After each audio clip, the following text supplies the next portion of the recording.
On the profile interview segment this week, I will be speaking with the president of the Nigerian Labour Congress, Comrade Ayuba Waba, who is also the vice president representing the Workers' Committee for Africa. He will be telling me why it is of utmost importance that Nigeria actually made a position at the application of standard hearing here in Geneva, Switzerland.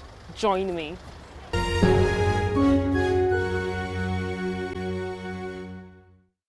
It's good to have you on the program. Thank you very much. Thank you. Okay, looking at one of the concerns or theme of discourse here at the ILO conference, it's equal work for equal pay for women. As a workers' representative, what should Nigerian women expect?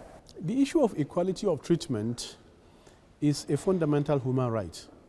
God has created us male and female, and therefore we must respect the sanctity of God's creation. We should not discriminate, and we should not also have policies at the workplace that will discriminate between male and female. In some countries, even the pay is different, and that's why that very important convention came about. Equal pay for work of equal value. Whether you are a male or you are a female, if you do the same work, you are expected to have equal pay. And it's the centrality of addressing the inequality gap that have existed between male and female. And I think globally there is this issue of gender parity, gender equality, and many words that have been used. And I think it is very, very important because it's the world of work. And therefore, why must we discriminate against male and female at the place of work? In some cases, women have been sacked or discriminated because of their marital status. It ought not to be so. What of men? So I think this is the centrality of the argument, and this is the centrality of the issue of equal pay for work of equal value, which is very, very important and germane because it's a core human right issue. How would you rate the government's response towards the several challenges Nigerian workers are faced with at the moment? Well, first is that the expert committee on application of standards, member countries are under obligation to report application of core conventions. And if you look at the report very well, Nigeria for the past 6 years have not reported on that issue. And the report is very clear. So clearly speaking, is also to continue to report on those issues, because whether they are at the subnational level, whether they are at the national level, the issue of ILO convention is that member countries are held responsible if there is infraction, even by a subnational, like states in the case of Nigeria. So we cannot use that as an excuse to say that, well, this is an issue that is supposed to be handled by a state. No, it is the member state that is a member of ILO, and the conventions are also domesticated by member states, and therefore it is actually an obligation on every country to report on those very core conventions, and importantly also to work towards making sure that such infractions that are reported are addressed. The Minister of Labour had promised not once, not twice at different fora that by the end of September, Nigerian workers will have a new minimum wage. Now, he has argued that there's no provision for it in the budget, and he has also argued that the tripartite committee has to agree at a definite price before Nigerian workers can actually benefit from this. So I'd like to ask you, what are your expectations? What is the Nigerian Labour Congress plan to ensure that Nigerian workers don't wait any longer? Well, let me try to put the issues into perspective. First is to the effect that the tripartite committee to negotiate the minimum wage have been working assiduously to try to make sure that they are able to discharge this responsibility within the timeline that the committee have agreed to set up for itself. And on the issue of the budget, this is not also the first time that the issue of minimum wage have been discussed in this country. In fact, the discussion on the minimum wage have started since '81.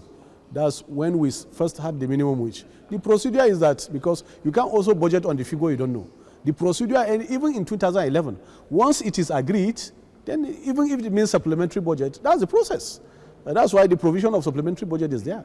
So to hide under there is not in this year budget, I'm not sure is something that can be defended. Can Labour meet up with the time of presenting the petition before September? Certainly, it's the tripartite committee agreed that they have a timeline to discharge this responsibility.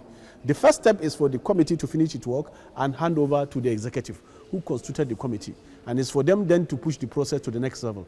For us, we are committed to ensuring that the timeline that we set out for ourselves at the committee level, of which government was there, the employers were there, and organized labor were there. All of us agree. This work, what timeline can we finish and discharge our responsibility and hand over? Everybody agreed on that. And therefore, we are committed to that timeline. Is part of the responsibility that has to be discharged. And from that level, we will also know whether there is any commitment to the effect that the tripartite committee, after finishing their work, then the executive will have to tell the workers and all of us whether they are desirous of reviewing the minimum wage, because one is about also a process. One, the process of reviewing the minimum wage is a process that is well established. We have agreed on a 5-year cycle during the last negotiation, which is due almost 2 years behind schedule. And therefore, when you look at also the parameters of increases that have happened, and that the fact that the salary of workers have remained static. One example is even the tariff on electricity. You know that Nigerians have actually been complaining over the yoke of for nothing. Exorbitant tariffs that people are paying, and they have refused to give people meters. Customers have been crying, workers have been crying, and this has been a way of exploiting Nigerians. This one aspect. You also know that one important aspect is the oil and gas, where the price also have been increased. During the process of looking at palliative for workers, it was agreed that the only way to address this issue is also to review the minimum wage, so that the effects of the increase can also be accommodated. The third one is the issue of inflation. The minimum wage was $150 as far back as 2011. Now it's less than $50. So clearly speaking, there is no way we can justify the fact that we want workers to continue to work. We want to address the issue of poverty. We want to also address the issue of inequality. But importantly, even the issue of corruption. Nobody can fight corruption on an empty stomach. And therefore, workers must be able to also have a decent living. People are employed so that they can be able to work and take care of their family. Nobody works just for the sake of it. It's not charity. Once you do charity, it's a different thing. But clearly speaking, this is something that is at the heart of all Nigerian workers and pensioners. And they are very expectant. And therefore, it's something that organized labor is also very committed about. And we hope that other social partners will be committed to this process. Because clearly speaking also, there is a level to the patient of those workers. You can see at the last May Day what happened, not this one, the one of 2007. On this issue alone, because it's very central to them. And we have received also commitment at different levels. You are aware that the Vice President was there, he reinforces his commitment.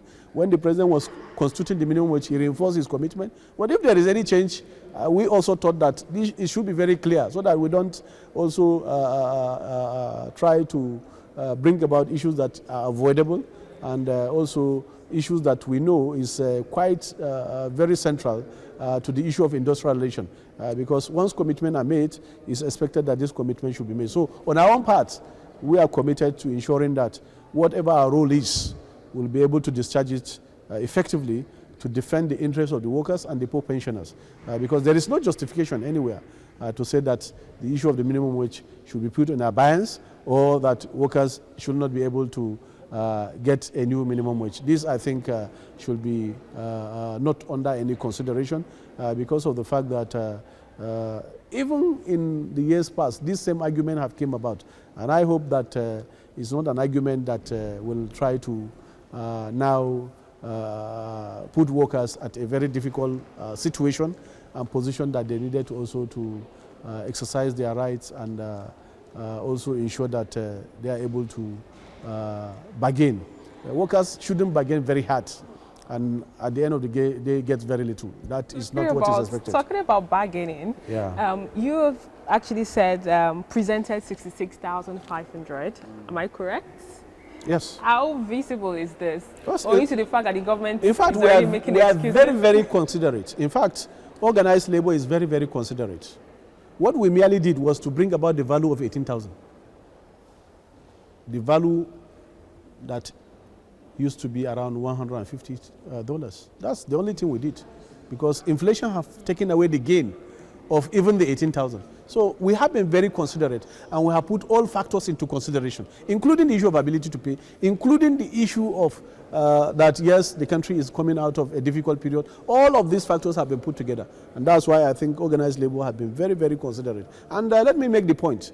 Many state governments have also, looking at the condition of their workers, have actually made submissions that are really encouraging. Many states, I can cite them. Employers of labor, NECA, have also said yes, they must look at how to respect a collective bargaining agreement that was agreed 5 years ago. So you can't change the goalposts when you are almost in the middle of the game. And therefore, I think some of those arguments and logic, I think they are not something that is very helpful. We should be able to look at a solution that will be helpful. And I think people should not also make the situation and process very difficult, because it will not, at the end of the day, serve any purpose. The workers are Nigerians. Everybody knows the difficulty that workers have gone through. The salary have been fixed, but cost of goods and services have more than tripled. This is the reality. So if the fact is the reality, we must find a way to make sure that this issue is addressed. Talking about child labor, there are lots of expectations in actually ensuring that child labor is being eliminated, and also children have access to quality education. What are your roadmap in ensuring that Nigeria is not actually left behind? Well, there is a particular convention on the issue of child labor, of which Nigeria have made a lot of effort. I'm aware that on the Committee of Application of Standards, that issue have come under scrutiny, and Nigeria had been requested to try to review the law to conform with new realities, of which I think labor has played its part by making sure that we are able to make some recommendations. But above all is the fact also that we must be able to, as a country, conform to international best practice and respect standards. So I think even the Child Rights Act that Nigeria has actually promulgated is in line with what ILO has encouraged, that children should be allowed and encouraged to be in school, and there should be an age limit for children to now go into work. So for me, I think that is encouraging, and I think Nigeria has made some progress with that Child Rights Act. Will encourage states to actually domesticate those laws and make sure that they are implementable. And because education still remains the best way to address the issue of inequality and poverty in our society. So we are committed to that, and that's why we have actually supported all processes that are supposed to be put in place to actually encourage children education, but importantly also the Child Rights Act. Finally, I'm concerned about the rate at which casualization of workers has tripled in the country, and that doesn't encourage decent work, especially when it comes to international best practice. What's your take on this? Well, I agree with you. In fact, all forms of employment are now finding their way into our country, and that is not good for our people, because those that are being casualized are Nigerians. They are working under conditions akin to slavery. This is not good for our system, because you will have people that are working, but yet they are like a pool of the working poor. How will you imagine that a worker job will be subcontracted to many? He doesn't even know who is his employer. He doesn't have employment letter, and he can be sacked at will, and there is no social security cover. Many countries around the world are actually fighting against this type of exploitative labor. And therefore, Nigeria Labour Congress, if you are aware, during the World Decent Work Day, we led many workers to picket many companies. You remember the case of MTN? Many companies in Lagos were able to do that, and many banks. So we will continue to do that, and we will continue to give these workers protection, whether they are unionized or not. The fact is that they are Nigerians, and if they are Nigerians, they require protection. How for you can you imagine that in so many cases, a worker will work for 30, 40 years. he will be disengaged without a single dime as a benefit package. They have used better part of his life, and at the end of the day, he's discarded just as a waste material. That will not go well for our system.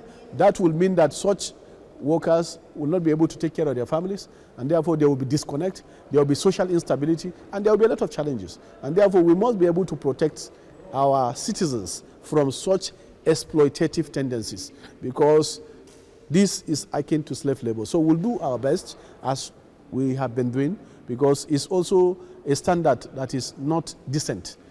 The standard here is decent work. Decent work for peace and resilience. That's the standard that ILO is preaching, not indecent or undecent jobs. So clearly speaking, we will conform to the ILO standard, and will also encourage the Federal Ministry of Labour, one, to strengthen the inspectorate division. We must be able to have quality labor inspectors going from factory to factory, and also this issue of licensing all manner of labor brokers. We must be able to protect the centrality of the rights of Nigerians as citizens, and also because of the unemployment issue, a lot of things are going on. So we must also protect our people, because elsewhere people are protecting their people. Businesses are for profit, yes, we know, but even if they are for profit, they must also recognize and also protect human dignity. People should be able to work with dignity, not working as slaves. So clearly speaking, we are for decent work, and will continue to support our unions, support our workers to fight this ill caused by casualization and lack of decent jobs. It's good to have you on the program. Well, thank you very much, Sharon. I appreciate it. Thank you for this opportunity. And that's all we can take on today's edition of the program. Join us next week for a fresh edition of the show. I am Sharon Ijason. Thanks for watching, and remember, labor creates wealth.